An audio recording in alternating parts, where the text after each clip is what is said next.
Read all about it with Mr. Morris. What book has he got today?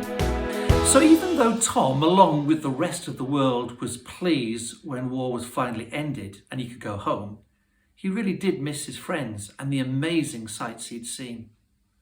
Day after day, Tom worked with his dad building houses back home, and at night he dreamed of the adventures he used to have. Tom wasn't ready to give up on an adventure though, and he rediscovered the wonderful feeling of freedom that he had always found riding motorbikes. He started to race in events called time trials, and he won race after race after race. Tom knew then that even when the sky seems full of dark grey clouds, the sun will shine again. And the greatest adventure of Tom's life began when he met Pamela. Tom thought she was the most beautiful person he'd ever seen and made excuses to travel the great distance between their home and towns to see her. Before long, they fell deeply in love. And after Tom and Pamela got married, they had 2 little girls, Lucy and Hannah. They taught the girls about cooking and about fixing engines. Hannah was the smallest, so her job was to change the oil in the car. Tom had never forgotten the lesson his mother had taught him. No matter who you are, you can do and be anything you want to be. As the years went by, Tom and Pamela's family grew and grew and grew. And Lucy and Hannah had children of their own. There was Harry, Tom, Pamela, Lucy, another Tom, Hannah, Colin, Benji, Georgia, Charlie, Max and Thomas. And of course, there was always new dogs. Over the years, Tom made sure that the family had lots of adventures, and the days were filled with laughter and with mischief. And the dogs made more mischief than anyone. But sadly, when Pamela was 63 years old, she got sick. And 8 years later, sadly, she passed away.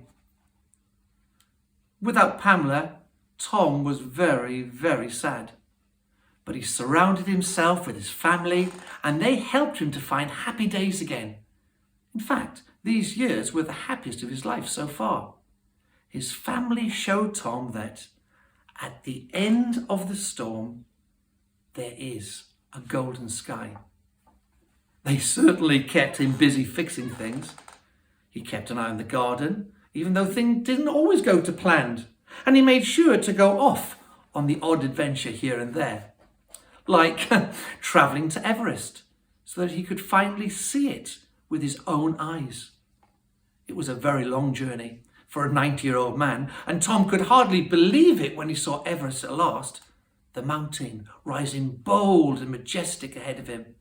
It simply took his breath away. It's never too late, thought Tom, for one more adventure. It's never too late for one more adventure.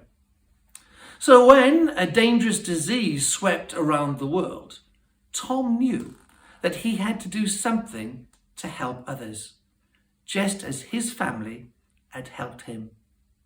Together, they had the idea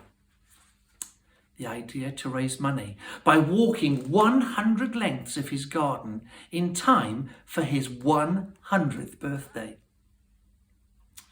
Every day, Tom went out into the garden and slowly but surely walked step after step after step.